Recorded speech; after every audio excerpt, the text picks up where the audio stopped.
The markets reversed course from the rebound in July after receiving some straight talk from Fed Chairman Jerome Powell when he stated their actions, quote, will bring some pain to households and businesses, end quote. Just how much pain is ahead and how will it affect stocks? That action starts now.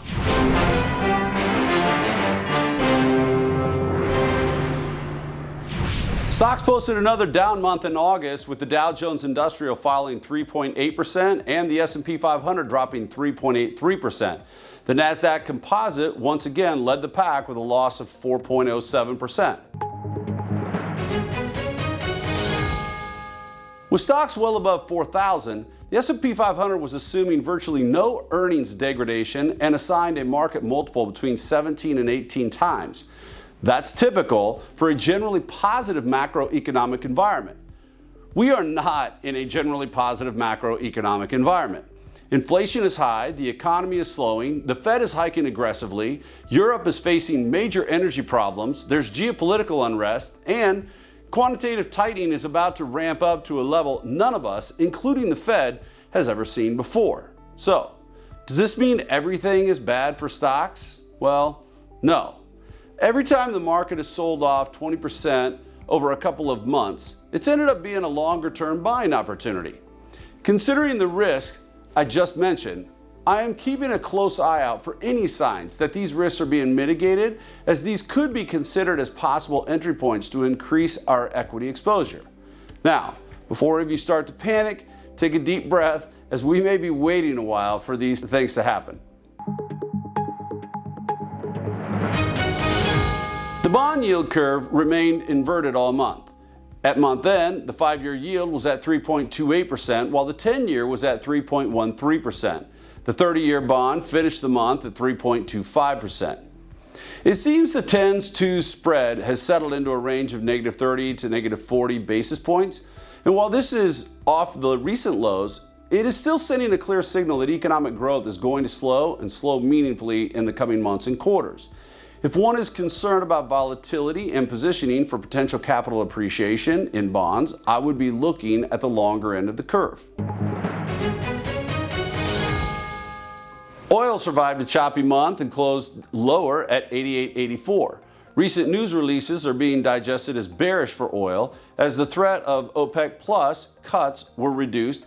Demand estimates in Europe were adjusted lower on poor data, while hot data in the U.S. added already hawkish money flows that bolstered the dollar and further pressured oil. The geopolitical headlines were also seen as cautious, adding a headwind to oil. Looking ahead, we maintain our neutral view on WTI with support at $87 a barrel and resistance between 97 and 100. As the outlook for OPEC Plus policy has become less certain, while global central banks remain committed to getting inflation under control, even if it means choking off growth and crippling demand. Copper finished slightly lower than where it started, closing out at $3.51. The rise in real rates reflects tighter policy expectations by investors over the medium term, and that is seen as restricting growth and negatively impacting demand in the months and quarters ahead. For now, copper is holding above the top end of a key support band spanning $3.45 to $3.50. And as long as that holds, the macroeconomic signal from Dr. Copper will remain cautiously optimistic. Gold suffered a modest decline of nearly 3%, closing out at $17.11 an ounce. Even though the dollar and nominal treasury yields were stable, the spike in real rates since Powell's speech last Friday underscores the market's confidence in the Fed's commitment to getting inflation down at all costs. And that is a renewed headwind on the precious metal. On the charts, critical support in gold begins at $17.15 and spans down to the 2022 lows of $16.80.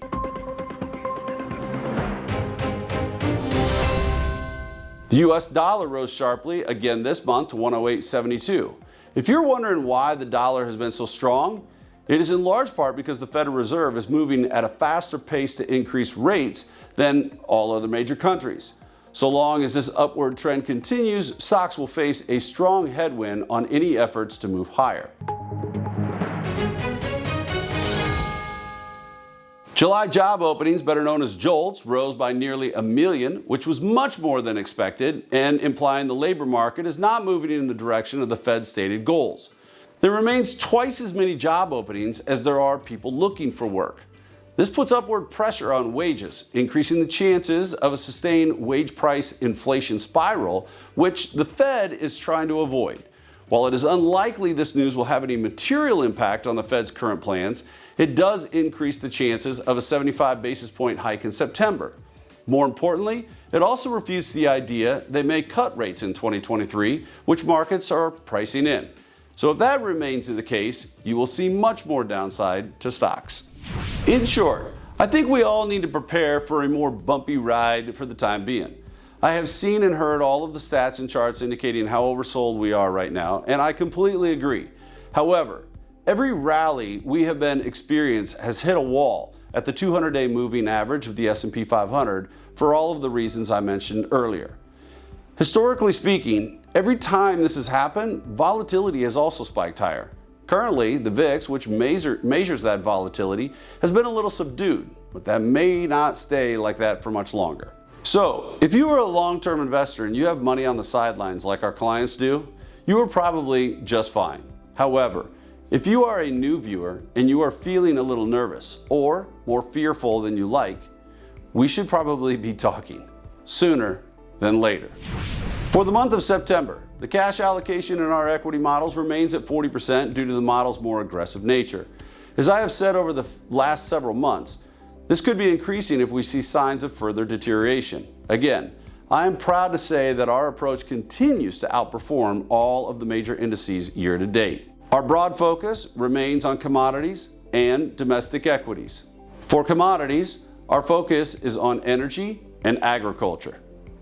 As for domestic equities, our focus is on mid-cap value, small-cap value, and mid-cap blend with an emphasis on energy, consumer non-cyclical, financials, utilities, industrial, and real estate sectors. As a reminder, my current allocation is not a recommendation. Regardless of what happens next, investors like you need to have a simple and yet solid financial plan that reduces risks, costs, and taxes while securing the necessary income you need to maintain your lifestyle throughout retirement. So if you don't have a plan or you're not comfortable with the plan you have, call me today to get pointed in the right direction. I'm Chad Kuntz, and that puts a wrap on the September 2022 Market Action Report. Thanks for joining me. It's time for me to get back to the markets, and that action starts now.